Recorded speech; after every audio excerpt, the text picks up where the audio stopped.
താമരക്കുളത്ത് കടകളിൽ മോഷണം, പണവും സാധനങ്ങളും കവർന്നു.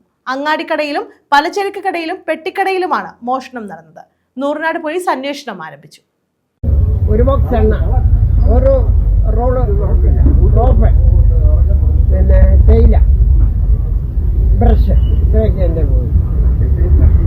താമരക്കുളം ഗ്രാമപഞ്ചായത്തിലെ പബ്ലിക് മാർക്കറ്റിലുള്ള ഷോപ്പിംഗ് കോംപ്ലക്സിലെ സുരേന്ദ്രൻ പിള്ളയുടെ പലചരക്ക് കട, വ്യാപാരി വ്യവസായി ഏകോപന സമിതി യൂണിറ്റ് സെക്രട്ടറി ചെല്ലപ്പൻ പിള്ളയുടെ അങ്ങാടിക്കട, ജനകീയ ഹോട്ടൽ, മാർക്കറ്റിനുള്ളിലുള്ള ലൈലയുടെ പെട്ടിക്കട എന്നിവിടങ്ങളിലാണ് മോഷണം നടന്നത്. പിന്നിനകത്തായി സിഗരറ്റ് ഇരുന്നത്.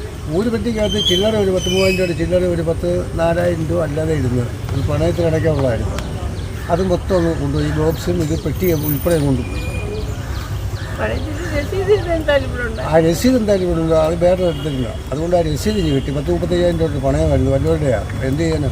അങ്ങാടിക്കടയുടെയും പലചരക്ക് കടയുടെ ഷട്ടറിന് പുറത്തുമുള്ള ഭാഗമാണ് ഗ്രില്ല് ഇട്ടിട്ടുള്ളത്. ഗ്രില്ല് കട്ട് ചെയ്താണ് മോഷ്ടാവ് കടകൾക്കുള്ളിൽ കയറിയിട്ടുള്ളത്. അങ്ങാടിക്കടയുടെ ഗ്രില്ല് പൊട്ടിച്ചാണ് സമീപത്തെ പലചരക്ക് കടയിലും കയറിയത്. അങ്ങാടിക്കടയിലെയും പലചരക്ക് കടയിലെയും സാധനങ്ങളാണ് മോഷണം പോയത്. പെട്ടിക്കടയിൽ നിന്ന് സിഗരറ്റ് ഉൾപ്പെടെയുള്ള സാധനങ്ങളും 3000-ഓളം രൂപയും മോഷ്ടിച്ചു. ജനകീയ ഹോട്ടലിന്റെ താഴ് പൊട്ടിച്ച നിലയിലായിരുന്നു. സംഭവത്തിൽ നൂറിനാട് പോലീസ് അന്വേഷണം ആരംഭിച്ചു. സ്ഥലത്തെ CCTV ദൃശ്യങ്ങൾ കൂടി പരിശോധിക്കുമെന്ന് പോലീസ് പറഞ്ഞു. News bureau, Charummood.